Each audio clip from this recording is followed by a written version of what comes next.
Emergency podcast time about Keegan. Murray. Tough, brutal news for the Sacramento Kings. So he didn't play in the second half last game. Yeah.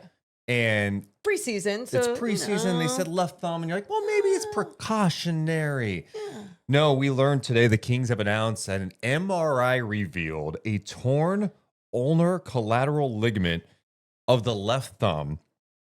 He is going to be out at least 4 to 6 weeks. They say 4 to 6 weeks he'll be reevaluated. Tough. So the Kings lose Keegan Murray, a critical piece.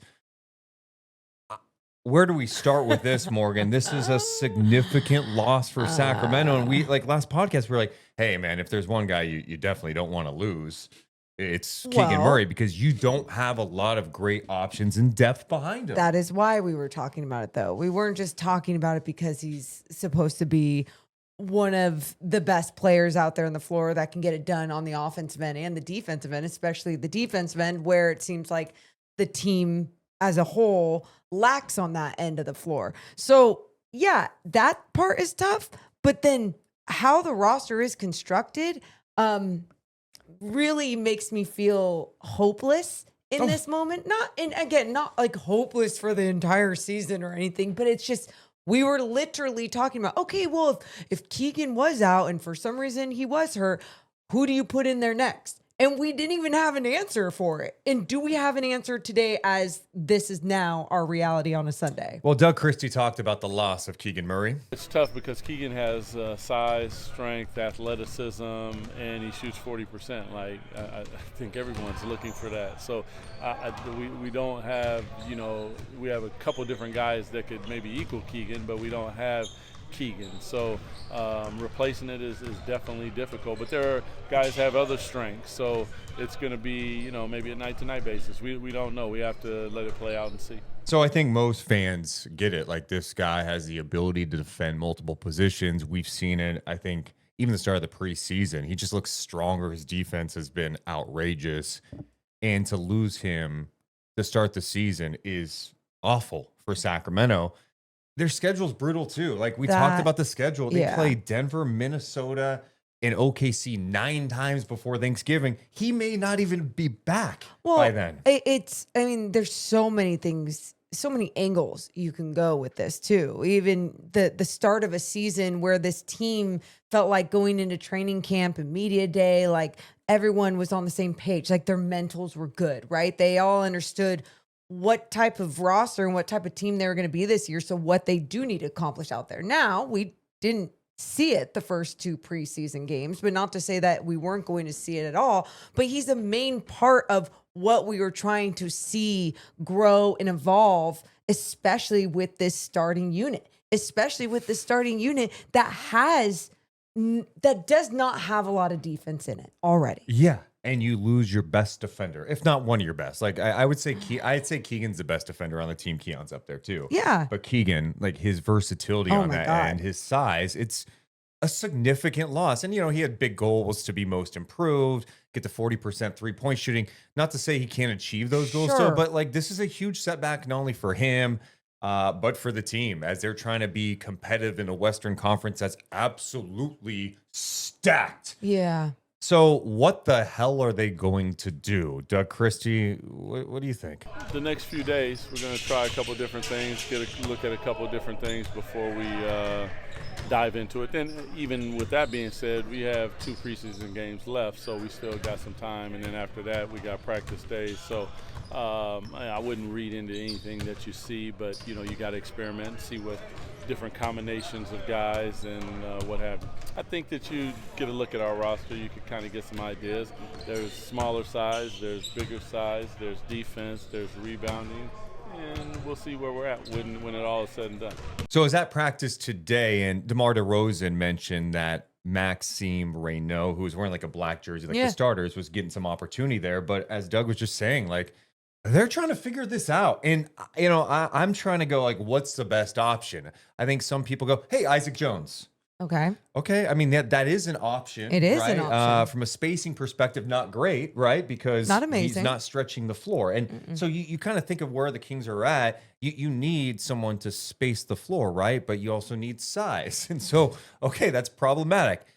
Another option, Maxime Reynaud, sure, Yeah. but he's also a rookie. He's a rookie in the NBA who I think is adjusting to the physicality of the game. He has shown the ability. He could shoot the three. I don't know how efficient he'll be at the NBA level, but he has that in his game. Sure. He gives you more size and length. Yeah. Okay, but he's also a rookie.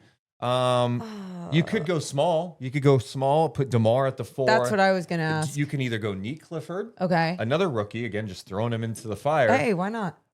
I think maybe you think about Keon Ellis if you're going to go small. Okay. And you put DeMar at the 4, and you're going, dude, this sounds disastrous. Kings fans, there's no good option at this point in terms of the size and length. Like, I think it's going to be matchup dependent too. Like, if you're going up against a front line that's got massive size, like, do you try to match up with that size, or do you try to counteract it with like speed and smaller lineups? Well, I don't love the options. and at this point. and last year, I mean, the answer would have been Trey Lyles, right? It just would I have know. been easily. It's funny. I was trying to think of potential options. Like the free agent list isn't great. I'm like Markieff Morris. No, like there's not a lot of options out there. And Trey Lyles, you're like, oh, that'd be a good option. Well, he's playing in Madrid, Spain right now, so that's not going to happen. It's like what you have currently on the roster. I guess you could make a trade, but that also seems unlikely. Like trades just don't happen like this right before the season. So the Kings were already thin up front with Keegan Murray. Like we were talking about, God, we need him at the 3 and a legit 4. That's the biggest. I mean, that was the biggest issue there. And in this league, you see how health becomes a problem in an 82 game season. And you hope for the best, but you always have to have a backup plan. And it seemed like the Kings have many backup plans when it comes to the guard position, right? Like that They have a lot of different it's guards. there, Yeah, you're good. But when it comes to big players that can also stretch the floor, that are versatile, it's just not on this roster. Because I even kept thinking in my mind, like, okay, well, what about Drew Eubanks? We saw him stretch the floor a few times and he's still but it doesn't make sense defensively at times, and even for Sabonis, and then you're putting him in a position where maybe he has to actually stretch the floor more. Yeah, it's just, again, they're just going to have to do what they have to do. I don't think there needs to be some huge strategy to this. We are in the beginning of the season, but what I think Scott Perry and his crew need to start looking at, and like you said, it's not like a whole bunch of trades are just like out there willing to happen as the season gets started, but that's seriously looking at the roster tweaks is something that needs to be taken so seriously right this second. And the challenge is, like, let's be honest about this. Every team wants like a 6'7", 6'8" dude who can defend a couple of positions and hit threes. Like it's not easy to acquire. Portland seemingly has like 25 guys who are 6'8". You know what I was thinking about at practice? I told Sean Cunningham this. I'm like, how funny would it be if they traded for Chris Murray and then he filled Keegan's spot? Gives you the size. You get some size. I mean, think about how when he cooks, Keegan doesn't get his job back. It's Chris Murray's job, and Keegan gets traded. They trade Keegan. No, I mean, this is going to be a challenge. No, you are, and like I was even the Keon angle. I'm like, yeah, but Keon also, he's such a pest offensively, but he does struggle against like bigger guys, right? But Keon has the ability to hit threes. There's give and take with every single player on this roster now, especially together as a unit. That's where the issue is. The loss of Keegan Murray hurts so bad for Sacramento. And I think even if you're down on what Keegan has provided offensively, what he does defensively means a lot. And I think he was ready to show what he can do offensively this year. So trying to replace it, it's like there is not a perfect solution. And I don't think you're going to see just one lineup and go, this is it going forward. I think you're going to see a lot of different shit. And I guess in some respects, it's good that this is happening now as opposed to December 5th, because you have some time to experiment in the preseason. Then you have like a week before camp starts, and especially if the season starts. Especially if you started to actually figure some shit out with like what was going on out there. And I think that's, again, I mentioned that at the beginning of this. that's the toughest part for me, is that this crew, it seemed like even if they didn't have a lot of things clicking and going for them in those first 2 preseason games, that this is what it was going to be for a little bit now, until tweaks were made by Scott Perry in this organization. And now it really screws things up even more with the idea of what they thought that they could accomplish out there as a unit. Now they're just going to be a whole different look. A whole different look. Yeah. It's a very strange position to be in for the Sacramento Kings. They were already bad defensively with Keegan. Right. And so like without him, I can't even fathom what it may look like. Another option, I guess, is they could go Dario Saric at the 4. He could space the floor. But what I also think about that is, like, offensively, you want to play fast. You're not playing fast with like DeMar and Saric out there. That's what screws up them trying to really get this identity flowing and get what they want to do under the belt. They're not going to be able to do that now. Yeah. I mean, because even if you say like, well, can't 4 guys get it? No. It's like, it's a team sport. You have to have all 5 guys on the same page, defensively, offensively, with the way that you want to run the basketball, you want to run the floor. And I just like don't see their I just don't see how they can find a consistent flow to that, especially if they're going to be switching guys in and out, trying to figure out what works. I'm interested to see Max in that role, and I wonder what it looked like at practice today, but I'm sure we'll see it in the Kings' next preseason game against the Clippers. He moves pretty well for a big, on both ends. I think offensively, seeing his ability to attack a closeout on the perimeter, put the ball on the floor, I think he's a smart player.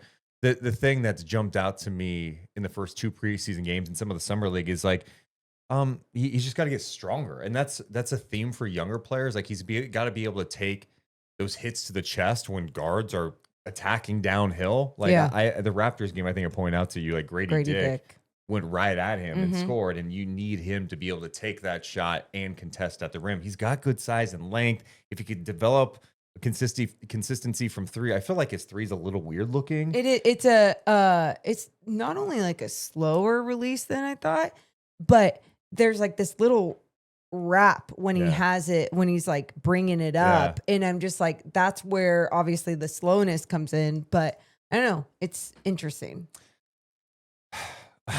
We mentioned the season, the schedule being tough at the beginning. I mean, what? Not to be dramatic here, but it was already going to be tough anyway. But if they get off to a rough start, it may change how they approach things going into the deadline a little bit too. I mean, big picture. No shit. Well, it's crazy to think about, you know. Well, because I think, I mean, you say no shit, but like, it's get clear, it. like the direction is that they're trying to compete with the team they have, but this all of a sudden pushed them like, hey, Keegan's out 8 weeks or 6 weeks. Because that's the other thing. Let's just say he's out 6 weeks. There's got to be a ramp up, right? And I know good thing is cardio-wise, he's still going to be able to work out. It's a hand injury. Sure.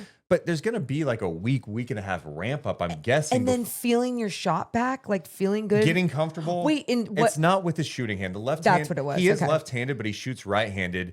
The other interesting thing is he has had a left hand thumb problem before. He had an avulsion fracture he played with his entire rookie year. He didn't need surgery for it, which was good. But remember his hand was wrapped up a lot.